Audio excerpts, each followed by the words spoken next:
இதை வந்து நீங்க குப்பம் சுப்பம் இவெல்லாம் வந்து நீங்க திசு வளர்ப்புல நீங்க எடுத்துட முடியாது. இது வந்து மான்சான்டோனுடைய மத்திய, அதாவது இன்டர்நேஷனல் கம்பெனியினுடைய ப்ராடக்ட்.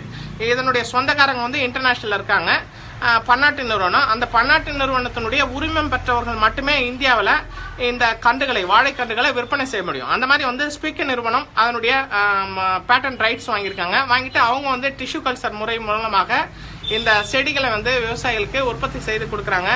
அதே மாதிரி ரிலையன்ஸ் போன்ற நிறுவனங்கள் அதெல்லாம் பண்றாங்க. அதனால வந்து இது என்ன பிரச்சனை, இந்த பழத்தை சாப்பிட்றதுல என்ன பிரச்சனை அப்படின்னு பாத்தீங்கன்னா, இந்த பழத்தை சாப்பிட்றதுனால அலர்ஜி உண்டாகும். ஏன்னா இது வந்து இயற்கையான வாழைப்பழம் இல்ல, இதனோட பல காட்டு பூச்சிகள், கரப்பாம்பூச்சி இதனுடைய ஜீன் வந்து இதுல சேர்த்திருக்காங்க. ஏன் அதனுடைய ஜீனை வந்து இதுல சேர்க்கணும் அப்படின்னா, பயிர்கள், அதாவது வாழை தண்டு அழுகல் நோய், அந்த மாதிரி நோய் வராமல் தடுப்பதற்காக. இதை தாவரம் இல்ல, இது ஒரு விலங்கு அப்படின்னு நினைச்சிட்டு அது ஏமாந்து போயிடும் அப்படிங்கிறதுக்காக அந்த கரப்பாம்பூச்சி காட்டுப்பூச்சிகளுடைய ஜீனை இதுல சேர்த்திருக்கிறாங்க. சேர்த்து அதுதான் மரபணு மாற்றம் செய்யப்பட்டு இருக்கிறது.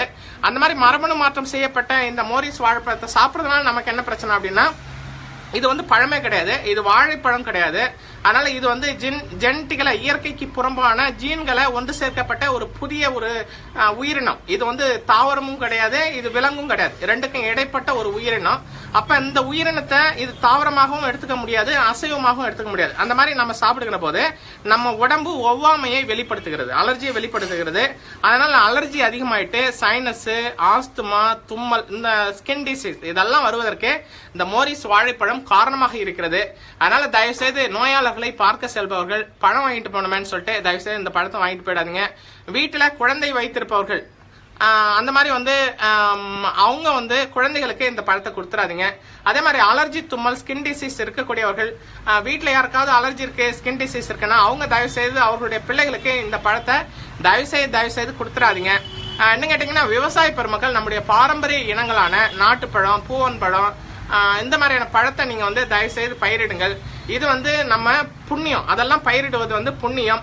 மாறாக இந்த மாதிரியான பயிர்களை நம்ம பயிரிட்டு கொடுக்கின்ற போது இதனுடைய பாவங்கள் நம்மை சேரும், அதனால நம்முடைய சந்ததிக்கு சேரும். அதனால வந்து ஆரோக்கியமான உணவுகளை உண்போம், ஆரோக்கியமான இயற்கையான வாழைப்பழத்தை பயிரிடுவோம், இயற்கையான வாழைப்பழத்தை விற்பனை செய்வோம், இயற்கையான வாழைப்பழத்தை மட்டுமே வாங்கி உண்போம் என்ற உறுதியை நம்ம எடுத்துட்டோம்னா இந்த பன்னாட்டு நிறுவனங்களுடைய அத்தனை ஏமாற்றுத்தனங்களையும் மோசடித்தனங்களையும் நம்ம வந்து அடித்து நொறுக்க முடியும். அதனால வந்து இந்த தகவலை, இந்த காணொலியை பார்க்கின்ற நண்பர்கள் தயவு செய்து உங்களுடைய நண்பர்களுக்கும் பரப்புங்கள். நோய் இல்லாத தமிழகம், நோய் இல்லாத